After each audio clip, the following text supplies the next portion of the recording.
আজকে তোমাদের সাথে শেয়ার করব কিভাবে খুব সহজেই জর্দা পোলাও রান্না করা যায়। চলো শুরু করা যাক। প্রথমে পানির ভিতর দিয়ে দিচ্ছি 5-6টা এলাচ, এর ভিতর দিয়ে দিলাম পোলাওয়ের চাল 250 গ্রাম। চালটা যখন 80% সিদ্ধ হয়ে যাবে ঠিক তখনই পানিটা ঝরিয়ে নেব। এই দিয়ে আমরা তো সবাই মিষ্টি পছন্দ করি, তাই মিষ্টি জর্দার রেসিপিটা নিয়ে আসলাম তোমাদের সাথে।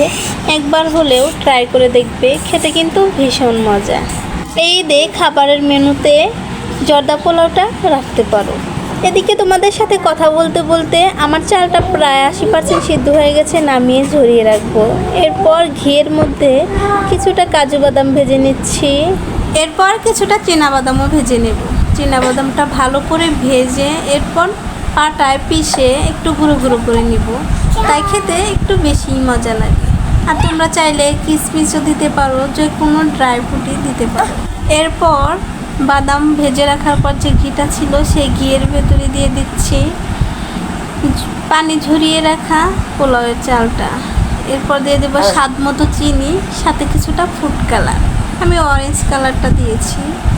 এরপর ভালো করে নেড়ে চেড়ে ঢেকে দেব যেন পুরো 100% সিদ্ধটা হয়।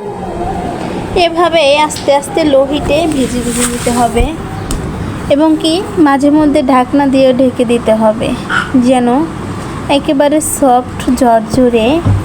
জর্দা পোলাওটা কিন্তু খেতে ভীষণ মজা, একবার হলেও ট্রাই করতে পারো। ভিডিওটি ভালো লাগলে লাইক কমেন্ট শেয়ার করবে এবং সাথে থাকবে। আর যদি রেসিপিটা পছন্দ হয়, খেতে মন চায়, তাহলে টুক করে বানিয়ে খেতে পারো। দিয়ে দিচ্ছি বেশি পরিমাণে গুঁড়ো দুধ। গুঁড়ো দুধটা যতটা বেশি দেবে ততটাই মজা হবে। আমি একটু পরপর অ্যাড করে দিয়েছি, অল্প অল্প করে, যেন মিক্স হয় ভালো করে। এরপর শেষ পর্যায়ে দিয়ে দিব গুঁড়ো করে রাখা বাদামগুলো। বাদামটা কিছুটা গুঁড়ো আছে, কিছুটা আস্ত আছে।